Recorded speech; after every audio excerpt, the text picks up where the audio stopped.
कारण है कि झारखंड पूरे स्टेट को काफ़ी दिनों से भयभ्रांत करने वाला, अपराध करने वाला और एक्सटॉर्शन, खासतौर से एक्सटॉर्शन और मर्डर में इन्वॉल्व जो टॉप 10 गैंग्स हैं उसमें से एक गैंग का सरगना, उसका जो मुखिया है, उसको हमारे झारखंड ATS ने और महाराष्ट्र ATS ने बहुत ही बखूबी से और महाराष्ट्र से उसको गिरफ्तार करने में सफलता प्राप्त की है।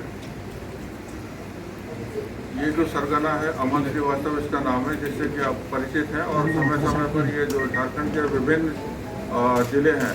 वहाँ पर ये अपनी घटनाओं को अपने गैंग मेंबर्स के द्वारा कारित कराता था और करता था, जिसमें मुख्य तौर पर आर्थिक रूप से जो जिले हैं जहाँ पर आर्थिक काम जो है, जहाँ आर्थिक जितनी भी कंपनीज हैं खासतौर से कोयले की और इस तरीके की जो भी हैं नेचुरल रिसोर्सेज की, वहाँ पर इनकी एक्टिविटी बहुत ज़्यादा रहती थी। और हाल फिलहाल में भी बहुत 2-3 दिन पहले भी इसी तरीके की कुछ घटनाएं घटी हैं, जिसमें भी अपराध कर्मियों ने एक्सटॉर्शन वगैरह मांगा था और एक कर्मचारी की हत्या भी कर दी गई थी। तो इस प्रकार के जो ऑर्गेनाइज क्राइम है, संगठित अपराध है, उसमें झारखंड पुलिस लगी हुई थी। और जब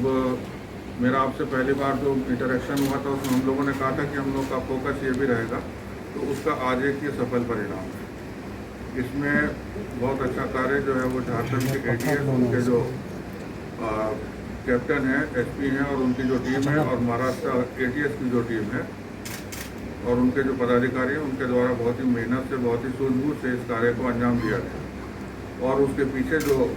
बैकअप दिया गया है वो हमारे ADG लॉ एंड ऑर्डर है श्री लाट का, उनके द्वारा दिया गया। और इस पूरी रचना का, इस पूरी घटना का और पूरी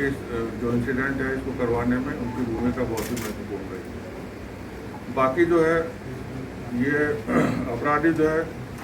कई जिलों में कार्यरत था, कई जिलों से इसका एसोसिएशन था,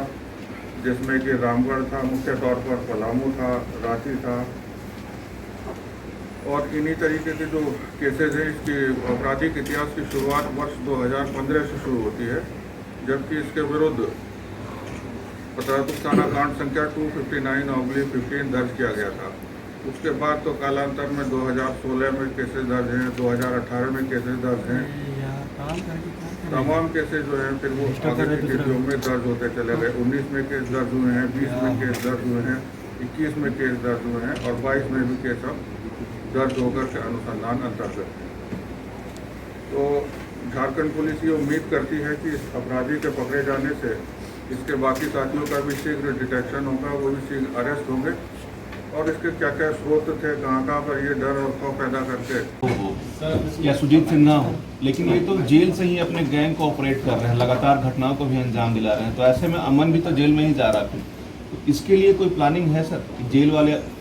जेल से जो लोग आपराधिक घटनाओं को अंजाम दिला रहे हैं उससे कोई ब्रेक लगे? उसके ऊपर भी मतलब चूँकि इसमें कुछ और विभागों का भी सहयोग की आवश्यकता होती है, तो सरकार के लेवल पर भी इस चीज़ के ऊपर में काफ़ी डिस्कशन और इसमें मीटिंग्स वगैरह भी हैं। वहाँ पर जो संसाधन मौजूद हैं, हो सकता है कि जैसे जैमर वगैरह जिसकी अक्सर बहुत बातचीत होती है और दूसरे भी उपाय हैं, तो उसमें भी उनका अपग्रेडेशन का, उसमें नए लगाने के काफ़ी उनके ऊपर भी बातचीत चल रही है और उनका आधुनिकीकरण, अपग्रेडेशन भी किया जाएगा। तो हम समझते हैं कि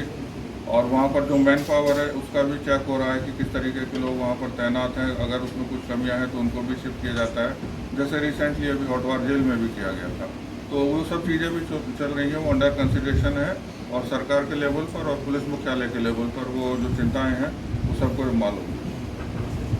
है कि उसको डिस्टर्ब करने की कोशिश कर रहा था, उस पर लगाम लगेगी।